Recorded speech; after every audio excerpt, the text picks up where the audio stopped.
아멘. 여러분, 오늘은 건축자들이 버린 돌이라는 그런 제목으로 하나님의 말씀을 함께 나누겠습니다.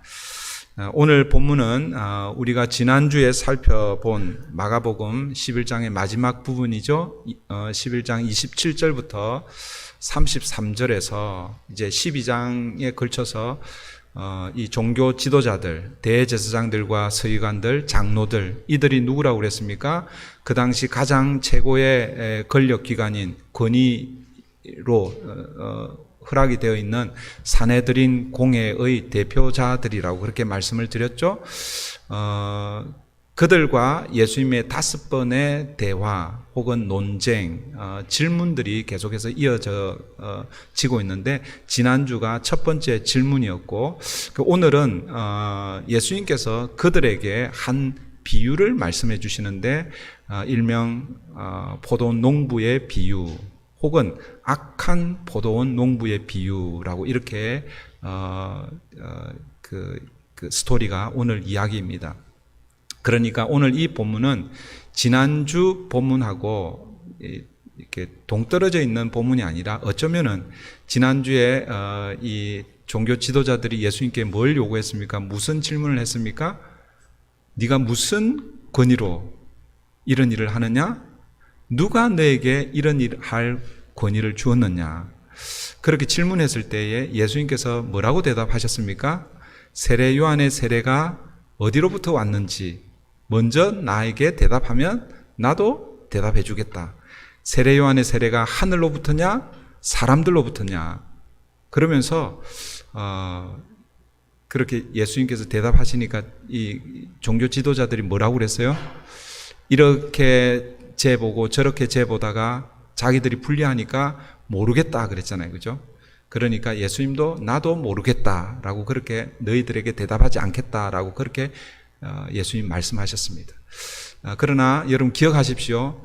예수님께서 세례 요한의 세례를 언급하신 것 자체가 예수님이 어떤 분이신지 자신을 간접적으로 드러내셨다라고 그렇게 말씀을 드렸죠. 왜냐하면 세례 요한의 그 세례 현장에서 어떤 일이 일어납니까? 하늘이 열리고 성령이 비둘기같이 예수님께 임재하시고, 그리고 하늘로부터 소리가 들렸습니다. 저는 이 장면이요, 2000년 전 예수님이 세례 받으실 그때만 일어난 사건으로 물론 이제 그렇게 보아야 되죠.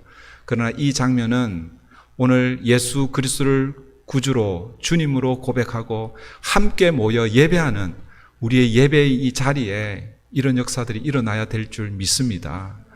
여러분, 물리적으로 뭐 그렇게 보이지 않는다 할지라도 저와 여러분이 우리의 심령을 다해서 하나님을 예배할 때에 하늘이 열리고 성령이 여러분 심령을 터치하고 만지고, 혹시라도 이 영적 침체 가운데 잠자고 있는 영혼들이 있다면 성령의 역사로 말미암아 깨어나는 은혜가 있고, 그리고 하늘에서 주의 음성이 들리는 그런 예배가 되기를 바랍니다. 그 음성이 어떤 음성이었어요? 이는 내 사랑하는 아들이요 내 기뻐하는 자라. 여러분, 2000년 전에 예수님께 들렸던 이 음성이요, 오늘 저와 여러분에게도 동일하게 들려야 되는 거예요. 오늘 저와 여러분을 향해서 내가 사랑하는 나의 아들이다, 내가 기뻐하는 자다, 이런 음성을 듣는 저와 여러분 되면 좋겠습니다. 여러분, 이 세례 요한의 이 세례 현장에서 예수님이 누구신지가 드러나는 거예요. 예수님 누구로 소개되고 있습니까? 하나님의 아들로 소개되고 있는 것이죠. 그러니까 지금 예수님께서 행하시고 있는 이 권위, 권세는 누구로부터 온 것입니까? 하나님으로부터 온 것이죠. 하나님이 어떤 권세를 주셨습니까? 하늘과 땅의 모든 권세를 주신 것이지요. 그러니까 여러분, 사실은 지난주에 예수님께서 이 종교 지도자들에게 대답하지 않으셨지만, 나도 너희에게 대답하지 않겠다 말씀하셨지만, 그러나 간접적으로 예수님께서 대답하신 거예요. 그리고 오늘 본문에서 이제 한 비유를 말씀해 주십니다. 이 비유를 통해서 예수님은 보다 더 분명하게 주님이 하나님의 아들이심을 드러내고 있는 것이죠. 여러분 1절 한번 보십시오. 1절입니다. 예수께서 비유로 그들에게 말씀하시되 한 사람이 포도원을 만들어 산 울타리로 두르고 즙 짜는 틀을 만들고 망대를 지어서 농부들에게 새로 주고 타국에 갔더니, 이 포도원 농부 이 비유는요, 예수님이 그냥 갑자기 만들어낸 사실은 그런 것은 아닙니다. 실제로 예수님 당시에 그러니까 부자들, 사실은 이 대제사장들, 이 종교 지도자들이요, 지금 이들은 주로 어디에 있습니까? 예루살렘에 있죠. 그 팔레스타인 지역의 포도 농장이 주로 어디 있냐면 북쪽에 있습니다. 갈릴리 이런 지역에 있습니다. 이런 사람들이 성전과 성전 관리와 결탁해가지고 뭘 축적하고 있었어요? 이렇게 불을 축적하고 있었잖아요, 그죠? 이 불을 어디에 쏟았겠어요? 사실은 그들이 땅을 사고요, 포도원을 만들고 그렇게 했어요.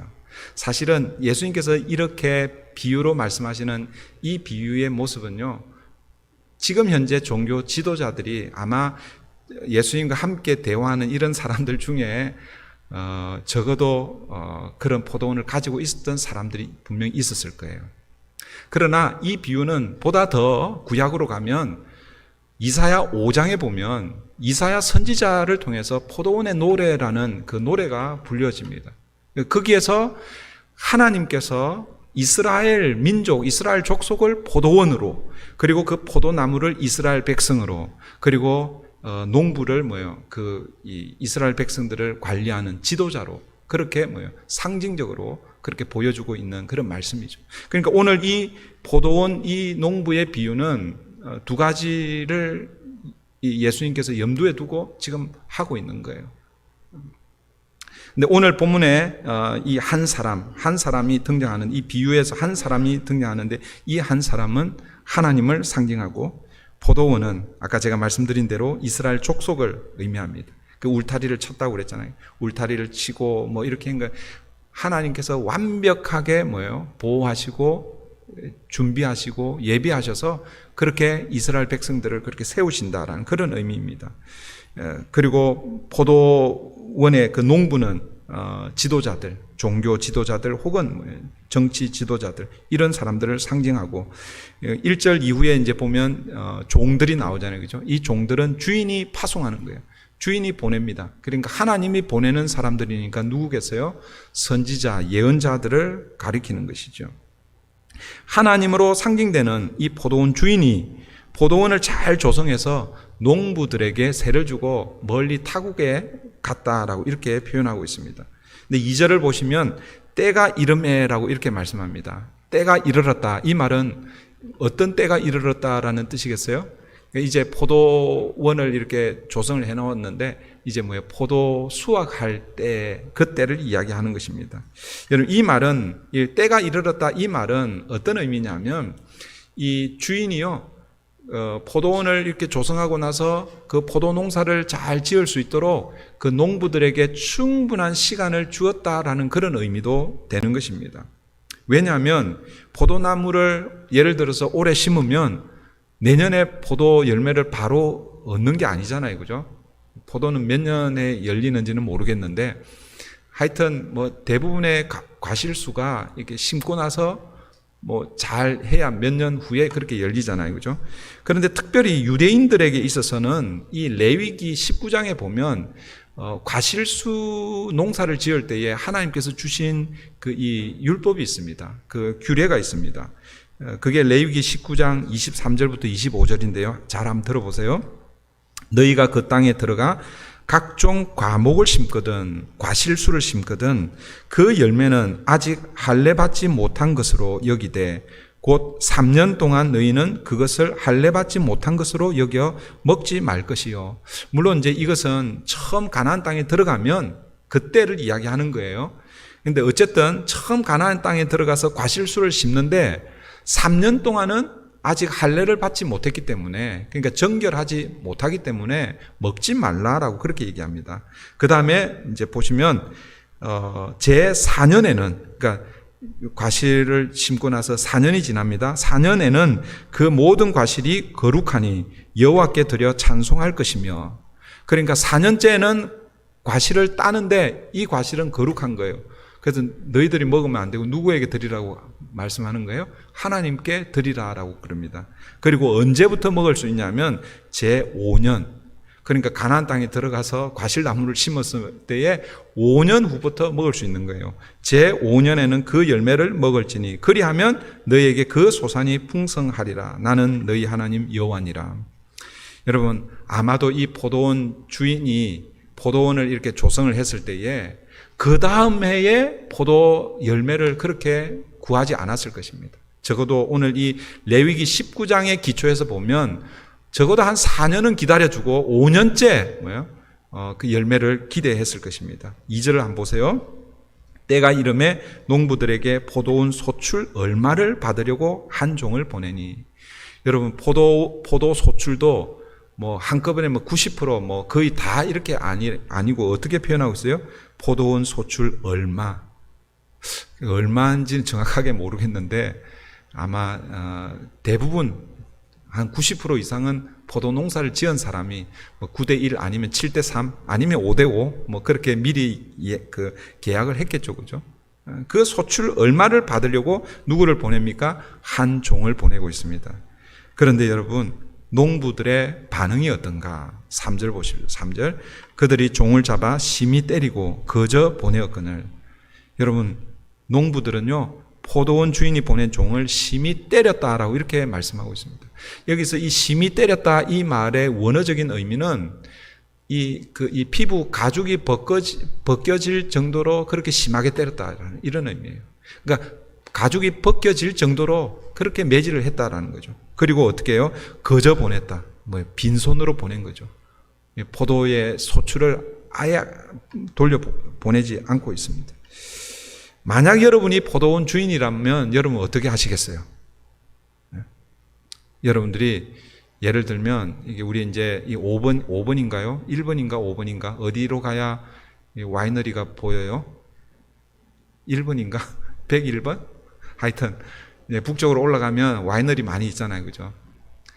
아마 혹시 여러분 중에 또 와이너리 또 농장을 갖고 계신 분 계신지 모르겠어요. 만약에 여러분 중에 그 와이너리 농장을 가지고 있다고 생각해 봅시다. 여기 캘리포니아 LA에 사니까 거기 매번 못 가잖아요, 그죠? 그냥 1년에 한두 번 추수할 때쯤 돼서 아니면 포도주를 만들어서 다 판매하고 나서 그 다음에 이제 종을 보내서 요즘 그렇게 안 하겠죠, 그죠? 입금을 시키라고 그러겠죠. 근데 입금 날짜가 되었는데 안 들어와요. 그럼 여러분 어떻게 하시겠어요? 전화를 붙들고 하다가 안 되면 여러분 직접 가고 그렇게 할 거 아니에요, 그죠? 그런데 오늘 본문에 이 주인은요 그렇게 하지 않습니다. 두 번째 종을 보내고 있죠. 4절 보십시오. 4절입니다. 다시 다른 종을 보내니 그의 머리에 상처를 내고 능욕하였거늘. 이번에도 이 두 번째 종을 보냈는데 이번에도 농부들은 어떻게 합니까? 두 번째 보낸 종의 머리를 때리고 그를 능욕했다라고 이렇게 말씀하고 있습니다. 여러분, 다 큰 어른의 머리를 이렇게 때린다고 생각해 보세요. 유대인들만 그런 건 아닌데 특별히 유대인들은요 머리를 맞으면 내가 지금 명예에 큰 손상을 입는다, 능욕을 당한다, 이런 의미입니다. 우리도 마찬가지죠, 여러분. 누가 그냥 우리 애들 혼낼 때는 그렇게 할 수 있지만 어른을 누가 이렇게 하면은 그거는 상당히 큰 신뢰잖아요, 그죠? 여러분, 종의 머리를 때렸다라는 것은 단순히 종의 머리를 때린 게 아닙니다. 누구의 머리를 때린 겁니까? 주인의 머리를 때린 것이죠. 주인의 명예를 손상시킨 것이죠. 주인을 능욕한 것입니다. 그러면 이번에는 더 화를 내어서 어떻게 조치를 해야 되는데 여러분, 이번에도 주인은 별다른 조치를 취하지 않습니다. 또다시 세 번째, 네 번째 더 많은 종을 보내고 있습니다. 그러자 이번에는 아예 이 포도원 농부들이요 그 종을 죽여버립니다. 5절을 한번 보세요. 5절. 또 다른 종을 보내니, 세 번째 보냈어요, 그죠? 그들이 그를 죽이고 또 그 외에 많은 종들도 더러는 때리고 더러는 죽인지라. 세 번째, 네 번째 계속해서 종을 보내는데 때리기도 하고 죽이기도 하고. 주인이 종을 보내면 보낼수록 농부들은요 더 악해져서 그 종들을 죽이기도 하고 그렇게 했다라는 것입니다. 그런데 이제는요 더 이상 보낼 종이 없는 거예요. 누구만 남았습니까? 6절을 보십시오. 이제 한 사람이 남았으니 곧 그가 사랑하는 아들이라. 최후로 이를 보내며 이르되 내 아들은 존대하리라 하였더니, 여러분 포도원 주인에게 이제 마지막 남은 한 사람이 있는데 그 사람, 여기서 오늘 본문에서 한 사람이라고 이렇게 표현되고 있는데 이 히브리어 이 원어로 보면요 유일한 한 사람, 그런 의미로 기록이 되어 있는 거예요. 그러니까 아들인데 이 아들은 뭐예요? 여러 아들 중에 한 사람이 아니라 뭐예요? 독자, 외아들이라는 그런 의미입니다. 그러니까 주인에게 하나밖에 없는 이 외아들, 독자를 지금 이제 마지막으로 보내고 있는 것입니다. 어떤 마음을 가지고 그렇게 보내고 있습니까? 다른 종들은 내 종이었기 때문에 함부로 대할 수 있겠다. 그런데 이 아들은 누구입니까? 사실은 주인의 분신과 같잖아요. 그죠? 그래서 이 아들은 존대할 것이다. 존경할 것이다. 그런 마음으로 보냈는데, 그런데 주인의 생각과는 완전 반대로 농부들이 이 아들까지 어떻게 합니까? 죽이고 있습니다. 7절, 8절 보세요. 그 농부들이 서로 말하되 이는 상속자니 자 죽이자. 그러면 그 유산이 우리 것이 되리라 하고 이에 잡아 죽여 포도원 밖에 내 던졌느니라. 농부들은요 아들이 주인의 외아들로서 마지막 상속자라는 것을 알고 있었습니다. 그래서 그를 죽이면 이제 주인이 가지고 있는 이 포도원 혹은 또 그 외에 이 상속 이 재산 유산이 다 뭐예요? 자기들에게로 올 것이라고 이렇게 생각하고, 그래서 서로 모의하고 농부들은 아들마저 잡아 죽여버리고 포도원 밖으로 던져 버렸다라고 말씀하고 있습니다. 여러분 이것이 오늘 예수님이 그들에게, 그러니까 대제사장들, 서기관들, 장로들에게 들려준 포도원 농부의 비유입니다. 그런데 여러분 이런 일들이 일어나면 되겠습니까? 안 되겠습니까? 아까 말씀드렸죠. 여러분들이 만약 이런 농장을 가지고 있는데 이런 일들이 일어나면 돼요, 안 돼요? 예. 이 남의 얘기라고 그냥 나하고 전혀 상관없는 얘기로 그렇게 듣지 마시고 여러분의 포도 농장이라고 생각하고 한번 생각해 보세요. 이런 일이 일어나면 안 되겠죠, 그죠? 만약 이런 일들이 일어나면 여러분 어떻게 해야 되겠습니까? 저 같으면 첫 번째 종을 딱 보냈는데 안 돼요. 그러면 당장 달려가서 그들을 징계하고 다 해고시키고 새로운 종들로, 그러니까 그 농부들로 다 아마 교체했을 것입니다. 그런데 오늘 이 주인은 누구라고요? 하나님으로 상징된다고 그랬죠. 그러니까 하나님은 어떤 분이신지 우리가 짐작할 수 있겠죠. 하나님은요 오래 참으시는 분이십니다. 인내하시고 인내하시고 또 인내하십니다. 어디까지 인내하시는 겁니까? 자기 아들을 내어주기까지 인내하시는 분입니다. 그런데 여러분 그 아들은 뭐예요? 마지막이라고 그랬어요. 마지막. 그 마지막이 딱 되니까 어떻게 됩니까? 9절을 보세요.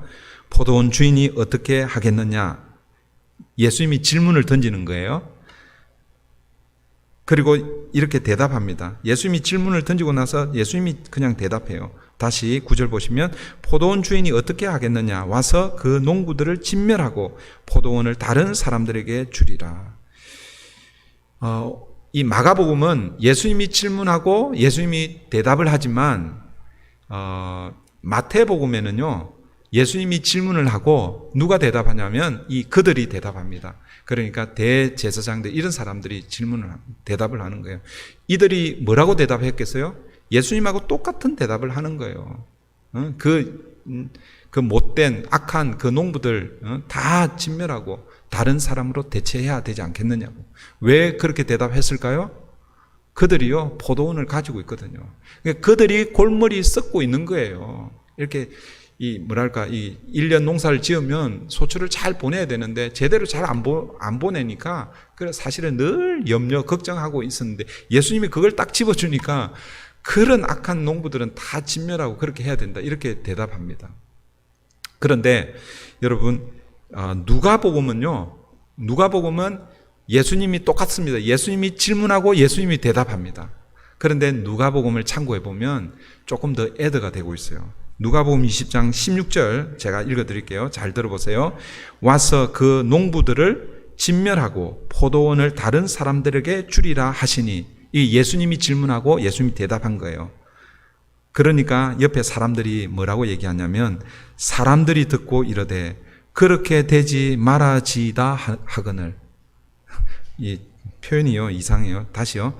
사람들이 듣고 이르되 그렇게 되지 말아지이다 하거늘. 여기서 사람들, 아까 제가 말씀드린 대로 종교 지도자들 가리키는 거예요. 예수님의 비유를 듣고 있는 사람들입니다. 물론 제자들도 있었겠지만, 그러나 지금 그들에게 지금 비유로 말씀하고 있기 때문에 대제사장들과 서기관들, 장로들입니다. 그들이 뭐라고 얘기하는가? 그렇게 되지 말아지이다. 말이 좀 이상하죠? 그래서 다른 세 번역을 제가 이렇게 참고를 해보니까, 그런 일이 없기를 바랍니다. 그런 일이 생겼어야 되겠습니까? 뭐 이런 의미인 것이죠. 여러분, 그런 일, 이게 어떤 의미인지, 그래서 이걸 문맥을 이렇게 보지 않으면 이게 어떤, 그런 일이라는 게 어떤 일인지 조금 헷갈릴 수 있습니다. 그러니까 두 가지로 생각할 수 있는데, 첫 번째는 지금 그 9절, 오늘 우리 마가복음을 보면 9절에서 예수님께서 포도원 주인이 어떻게 하겠느냐, 그렇게 질문했을 때 포도원 주인이 그 농부들을 진멸하고 다른 사람들로 바꾸겠다, 이렇게 말씀하시잖아요. 그죠? 예. 그래서 만약에 예를 들어서 그런 일이라는 것을 주인이 와서 농부들을 진멸하고 포도원을 다른 사람들에게 주는 그것을 말하는가, 이렇게 생각할 수 있다라는 거예요. 그런데 아니면 또 다르게 어떻게 생각할 수 있냐면, 앞에서 일어났던, 그러니까 포도원 비유, 이 농부 비유에서 어떤 일이 있었어요? 주인이 종을 하나 보냈는데 때리고 가죽이 벗겨질 정도로 때리고 그렇게 보냈어요. 두 번째 보냈을 때는 머리를 때리고 능욕하고 보냈어요. 세 번째는 죽이고 그렇게 하는 거예요. 그런 일을 얘기하는 거예요. 이 둘 중에 어떤 일일 것 같아요? 어떤 일을 일어나지 않았으면 좋겠습니다, 이렇게 얘기할 것 같아요. 포도원 주인이 농부들을 진멸하고 심판하는 이 일이 일어나지 않았으면 좋겠습니다. 아니면 이 농부들이 주인이 보내는 종들을 죽이고, 심지어는 마지막에 누구까지 죽였어요? 아들을 죽였잖아요. 그죠? 그 아들을 죽이는 그 일을 안 했으면 좋겠습니다. 어떤 거일 것 같아요? 헷갈리죠? 네. 오늘 본문을, 오늘 본문에는 뭐 그런 말이 없지만, 그 누가복음 20장을 보면요. 그 다음 구절, 17절을 보면은, 이게 무엇을 의미하는지가 분명하게 나옵니다. 후자의 경우를 이야기하는 거예요. 그러니까 후자라는 것은 뭐냐면, 농부들이 주인의 종들을 죽이고 주인의 아들을 죽이는 것을, 주인의 아들까지 죽이는 것, 그 일이 일어나면 안 됩니다. 어떻게 그런 일이 일어났어야 되겠습니까? 이런 이야기죠. 그걸 어떻게 알 수 있는가? 이어지는 말씀을 보면 알 수 있다라는 것이죠. 다시 마가복음 12장 10절 11절을 볼게요. 그러니까 지금 포도원 농부의 비유는 8절 9절에서 끝이 납니다. 그리고 이제 10절 11절이 지금 예수님께서 애드해서 말씀해 주시는 거예요. 그 말씀이 뭐냐면, 너희가 성경에 건축자들이 버린 돌이 모퉁이의 머릿돌이 되었나니 이것은 주로 말미암아 된 것이요 우리 눈에 놀랍도다 함을 읽어보지도 못하였느냐 하시니라. 여러분, 이 말씀은요 시편 118편 22절 23절을 인용한 말씀인데, 포도원 농부 비유를 하다가 왜 갑자기 이 시편의 말씀, 그것도 건축자들이 버린 돌이 모퉁이의 머릿돌이 되었다, 왜 갑자기 이런 말씀을 하실까? 그 앞에 포도원 농부 비유하고 무슨 연관이 있을까? 그걸 이제 오늘 본문은 그걸 잘 알 수가 없는데, 누가복음 20장 17절 말씀을 보면 이해가 좀 된다라는 것이죠.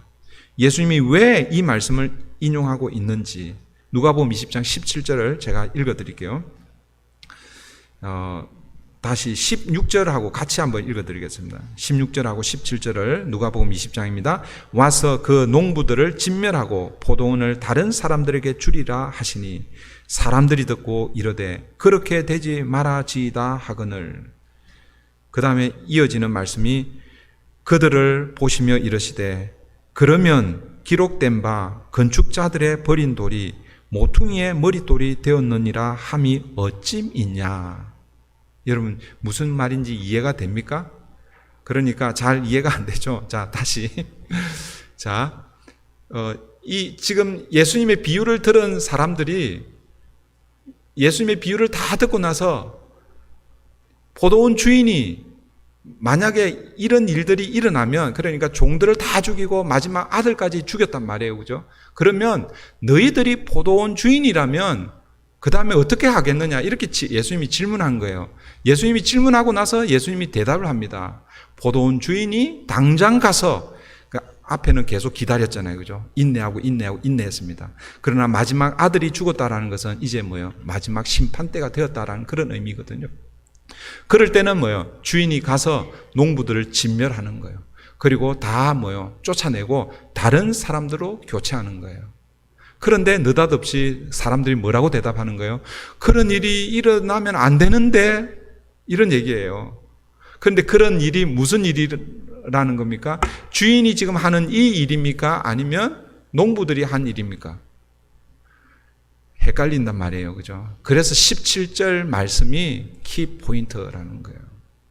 예수님이 17절 이 말씀을, 시편의 이 말씀을 인용하시면서 예수님이 이렇게 말씀하시잖아요. 이 시편의 이 말씀은 다윗이 앞으로 오게 될 그리스도를 대한 예언의 말씀으로 그렇게 미리 주신 말씀이거든요. 예수님이 이 말씀을 인용하시면서 그러면 왜 다윗이 이런 말씀의 예언을 하였느냐, 왜 이렇게 예언을 했느냐, 이런 거예요. 그러니까 무슨 얘기냐면 건축자들이 뭐 어떤 집을 지으려고, 지금은 뭐 집을 지을 때 뭐 재료가 다양하잖아요. 이 당시에는 돌이 건축의 아주 중요한 재료입니다. 그래서 집을 짓기 위해서 돌을 이렇게 모았는데 그 중에 돌이 보니까 이거는 뭐 건축에 전혀 필요 없는 돌 같아 보여서 버린 거예요. 그런데 나중에 뭐 이 버려진 이 돌이 모퉁이의 머릿돌이 되었다라는 거예요.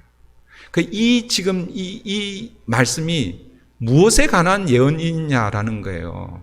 주인이 가서 진멸하는 그 예언인가, 아니면 종들이 지금 농부들이 종들을 죽이고 아들을 죽이고 포도원 밖으로 내버리는 그거를 말씀하고 있는 거예요. 뭘 말씀하고 있는 거예요?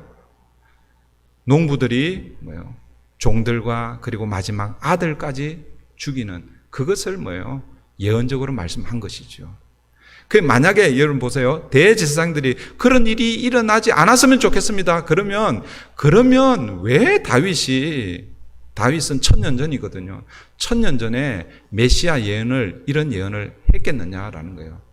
이 말은 반드시 이런 일이 일어날 것이다 라는 그런 의미입니다. 그러니까 이런 일이 어떤 일입니까? 아들이 와서 건축자들에 의해서, 이 건축자들은 누구를 상징하겠습니까? 바로 종교 지도자들을 상징하는 것이죠.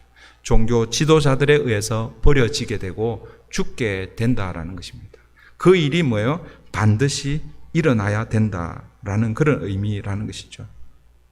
건축자들이 쓸모없다고 생각하여 버린 돌처럼 하나님의 아들이 와서 버려지고 죽어야 된다라는 것이 바로 오늘 이 악한 포도원 농부의 비유의 핵심이라는 것이죠. 여기서 건축자들은 누구를 말하는 것이라고요? 대제사장들과 서기관들, 장로들, 그 당시 종교 지도자들을 말하는 것이죠. 그래서 여러분 보세요.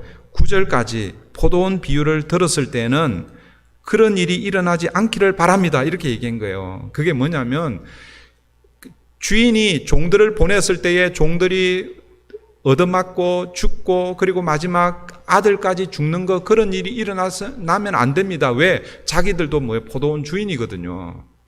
그런데 예수님께서 10절, 11절 말씀을 한 이후, 그 말은 뭐냐면 그런 일은 반드시 일어나야 된다라고 그렇게 말씀하셨을 때 그제서야 여러분 이 종교 지도자들이 이 비유가 자기들을 두고 말씀하신 것인지를 깨닫고 어떻게 반응합니까? 12절 보십시오. 그들이 예수의 이 비유가 자기들을 가리켜 말씀하신 인 줄 알고 잡고자 하되 무리를 두려워하여 예수를 두고 가니라. 무슨 말인지 이해가 되시나요? 이해가 안 되시면 나중에 식사할 때 물어보세요. 제가 다시 설명해 드리겠습니다.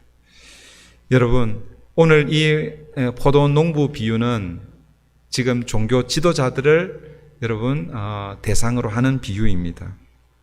여러분, 이 비유가 자기들을 빗대어서 하는 비유라고 그것을 깨달았단 말이에요. 12절에 가보면, 그죠? 그러면 어떻게 해야 됩니까? 그 비유를 듣는 순간 8절, 9절까지는 몰랐다고 하더라도 10절, 11절 다윗이 1000년 전에 예언한 이 예언이 반드시 일어나야 된다라는 그 예언을 언급했을 때에 그때 순간적으로 이것이 우리를 위한 것이구나, 우리를 위한 비유이구나 깨달았다라면 어떻게 해야 하느냐라는 것입니다. 그동안 우리가 악한 농부였구나, 이런 일이 일어나면 안 되는데 우리가 지금까지 이런 일을 하고 있었구나. 하나님께서 예수님께서 지금 회개의 기회를 사실은 주고 있는 것이죠. 그래서 어떻게 해야 됩니까?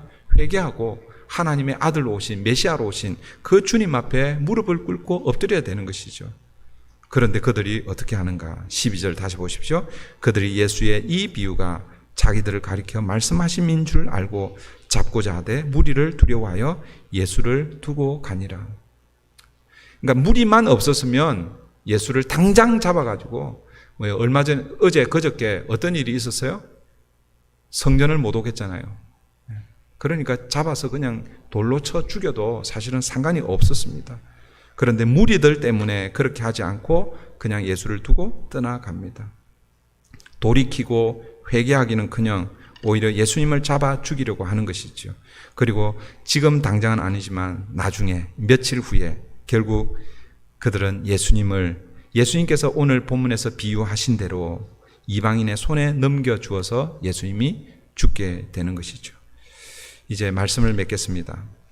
그러면 예수님을 누가 죽였는가? 예수님을 누가 죽였습니까?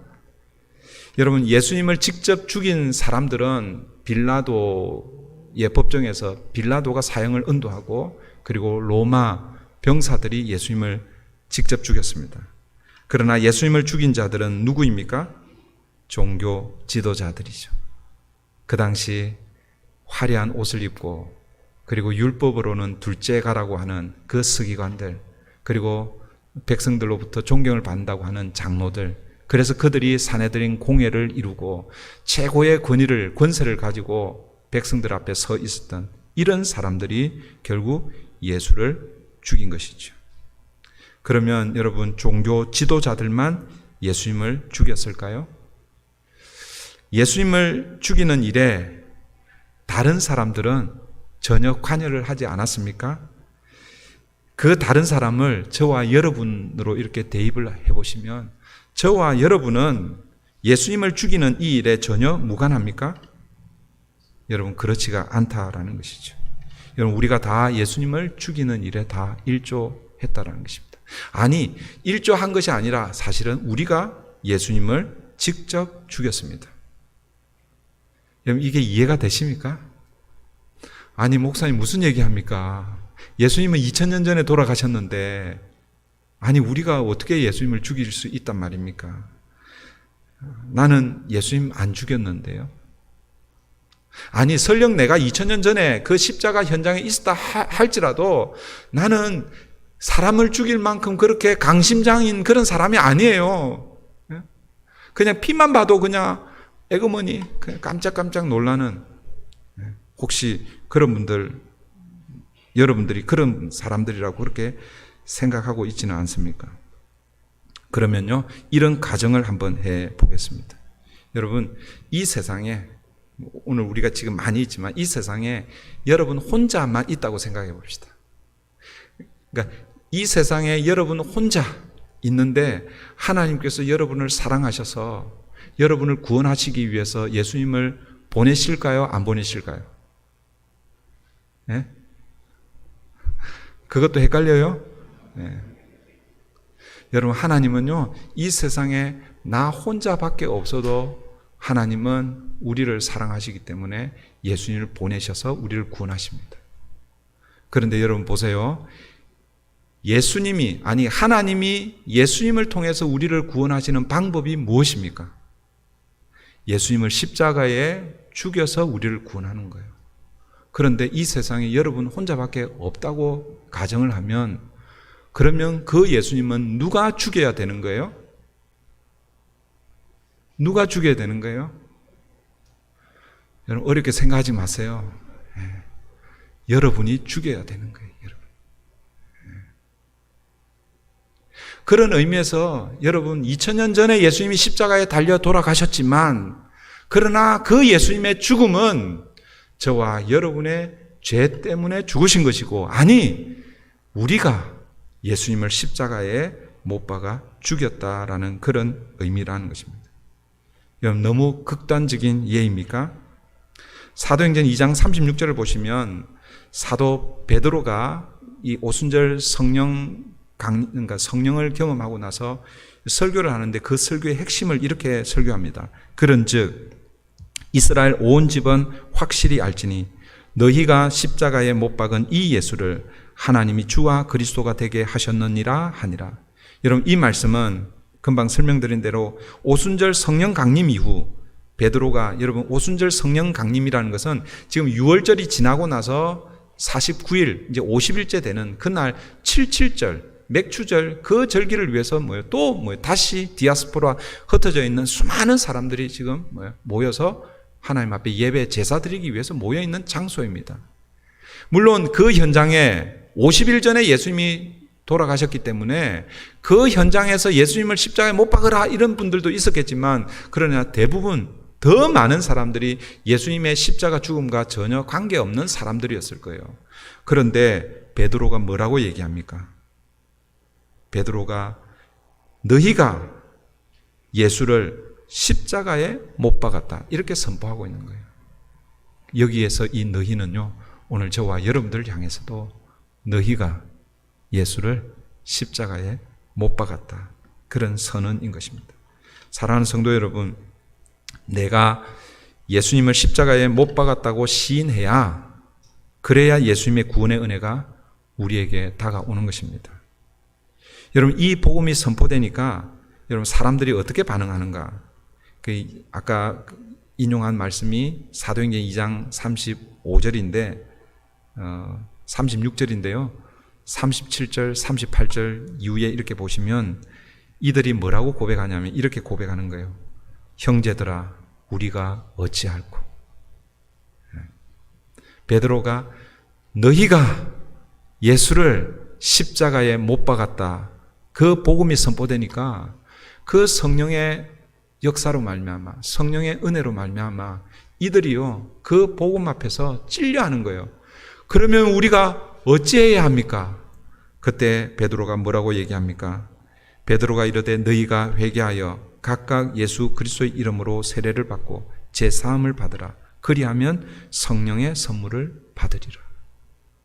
결국 여러분 이 말씀을 통해서 예수 그리스도로 시작되는 새로운 성전, 그 성전에서 일어나야 할 일들을 오늘 오순절 성령 강림 그 이후에 베드로의 첫 설교 이후부터 시작되고 있는 거예요. 예수님께서 성전의 머릿돌이 되시고 그 예수님 앞에 나와 뭐 하면요? 회개하고 예수 그리스도의 이름으로 세례를 받고 죄 용서함을 받으면 성령을 선물로 받는다. 이 결국은 뭡니까? 성전의 기능. 몇 주 전에 제가 말씀드린 그 기능이 예수 그리스도를 통해서 일어나고 있다라는 것입니다.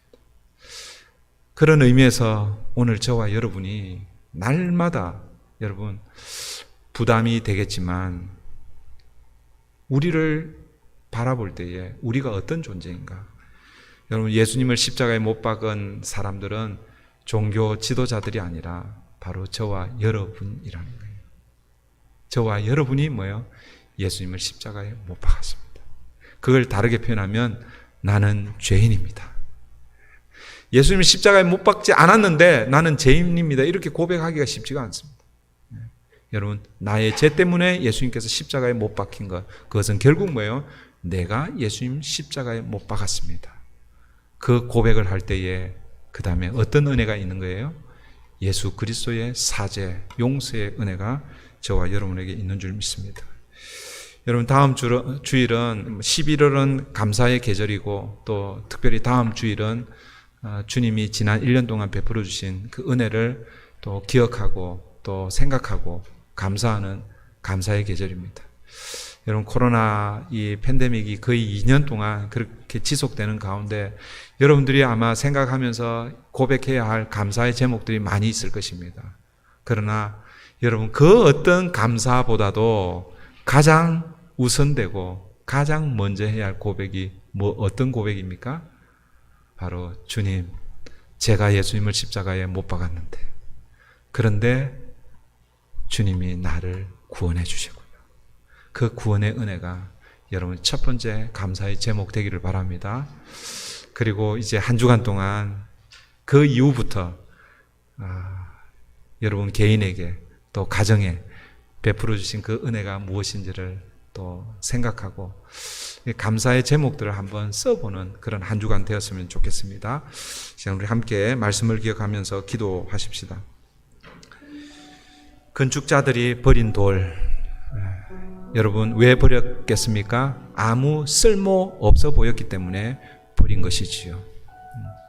여러분, 사람들이 볼 때는 예수님이 볼품없고 그들에게는 오히려 걸림돌이 되고, 특별히 이 종교 지도자들은 자기들이 성전과 결탁해서 계속해서 이 부를 누리고 기득권을 행사하고 그런 데에 예수라는 청년이 와서 걸림돌이 되고 있을 때 그 예수를 십자가에 몰아버렸습니다.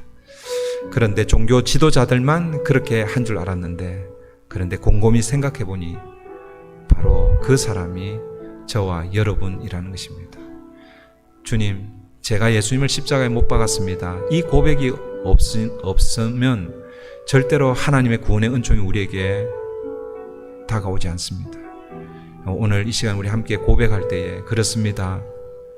2000년 전 주님을 십자가에 못 박은 사람이 빌라도이고 로마 병정이고 종교 지도자들만인 줄 알았는데, 곰곰이 생각해 보니 내가 2000년 전 아담의 그 후손으로 제가 함께 예수님을 십자가에 못 박았네요. 그래서 나는 죄인입니다. 오늘도 주님의 은총이 아니면 하나님의 은혜를 구할 수 없습니다. 이 시간 우리 함께 우리의 모습을 고백하고, 그럼에도 불구하고 하나님께서 그 구원의 은총으로 하나님의 자녀로 삼아주신 그 은혜에 감사하며 또 한 주간을 보내게 해주시옵소서. 이 시간 우리 함께 기도하며 나아가십시다.